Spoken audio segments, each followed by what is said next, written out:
अगर आपका TP link wifi adapter काली Linux में डिटेक्ट नहीं हो रहा, तो बस 2 मिनट में ये प्रॉब्लम खत्म हो जाएगी। देखो, अभी वाईफाई नहीं दिख रहा है और अब एक कमांड के बाद कनेक्टेड। चलिए पूरा प्रोसेस स्टेप बाय स्टेप देखते हैं। मैं यूज कर रहा हूं TP link Archer T2U+ adapter. इसका लिंक डिस्क्रिप्शन में है। अब बिना टाइम वेस्ट किए चलते हैं इंस्टॉलेशन पर। अडेप्टर प्लग करें और अगर वर्चुअल बॉक्स या VMware यूज कर रहे हैं तो डिवाइसेस में जाकर टीपी लिंक अडेप्टर को सिलेक्ट करें। अब टर्मिनल ओपन करते हैं। टाइप करें ifconfig और iwconfig। यहां कोई WLAN 0 इंटरफेस शो नहीं हो रहा है, मतलब ड्राइवर मिसिंग है। अब इसे इंस्टॉल करेंगे। ब्राउज़र ओपन करें और सर्च करें TP Link Archer T2U+ driver for Kali Linux। पहला लिंक ओपन करें। यही ऑफिशियल ड्राइवर है।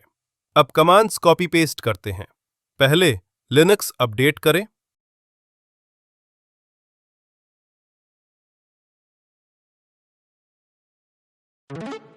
फिर DKMS इंस्टॉल करें।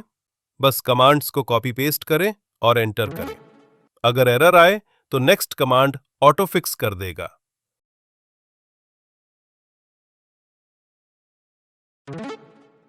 और फिर गिटहब से ड्राइवर क्लोन करें।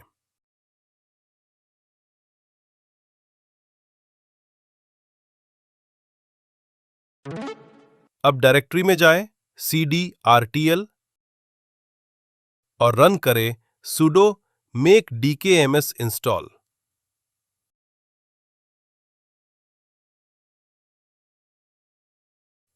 Installation successful. अब चेक करते हैं वाईफाई वर्किंग है या नहीं। फिर से टाइप करें iwconfig। शो नहीं किया अडेप्टर, डिस्कनेक्ट हो गया होगा। डिवाइस में जाकर फिर से सिलेक्ट कर लेंगे।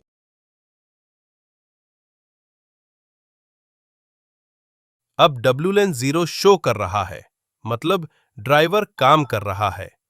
अब देखते हैं मॉनिटर मोड इनेबल होता है या नहीं। कमांड दें sudo airmon-ng start WLAN 0। देखिए, मॉनिटर मोड सक्सेसफुली इनेबल हो गया है। बस इतना ही इजी था। अगर ये काम किया तो लाइक जरूर करना, क्योंकि नेक्स्ट वीडियो में मैं दिखाऊंगा कि इसी अडेप्टर से real time wifi packet capture कैसे करते हैं काली लिनक्स में। तब तक के लिए कीप हैकिंग एथिकली।